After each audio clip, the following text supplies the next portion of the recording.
প্রিয় ভিউয়ার্স, আমরা গোলকের ব্যাসার্ধের অনুপাত দেওয়া থাকলে আয়তনের অনুপাত বের করব। আমরা জানি গোলকের আয়তন হবে আয়তন সমান 4/3 পাই আর কিউব। এখানে আর হচ্ছে ব্যাসার্ধ।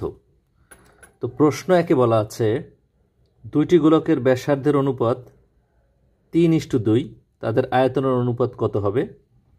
আমরা আয়তনের যে সূত্র 4/3 পাই আর কিউব, এখানে আর কিউবে একটা আর এর মান ব্যাসার্ধ আর ইকুয়াল টু 3 দেওয়া আছে, আর আরেকটা আর ইকুয়াল টু 2 দেওয়া আছে।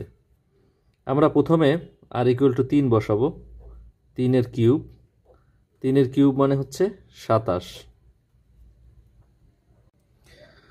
পরবর্তীতে আমরা আর ইকুয়াল টু 2 বসাবো। আর ইকুয়াল টু 2 বসাইলে আর এর পরিবর্তে আমরা 2 বসাবো। 2 এর কিউব 8, অর্থাৎ আমাদের 27:8 উত্তর হবে গ।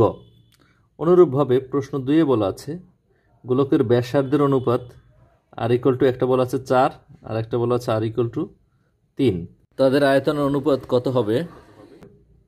একইভাবে আমরা 4/3 পাই আর কিউব, এখানে আর এর পরিবর্তে আমরা একবার 4 বসাবো, একবার 3 বসাবো। যদি 4 এর কিউব করি, 4 এর কিউব হচ্ছে 64, এবং এখানে আর এর পরিবর্তে আমরা ব্যাসার্ধ যদি 3 বসাই, 3 এর কিউব করলে 27, অর্থাৎ 64:27। ভিডিওটি ভালো লাগলে লাইক করে দিব। ধন্যবাদ।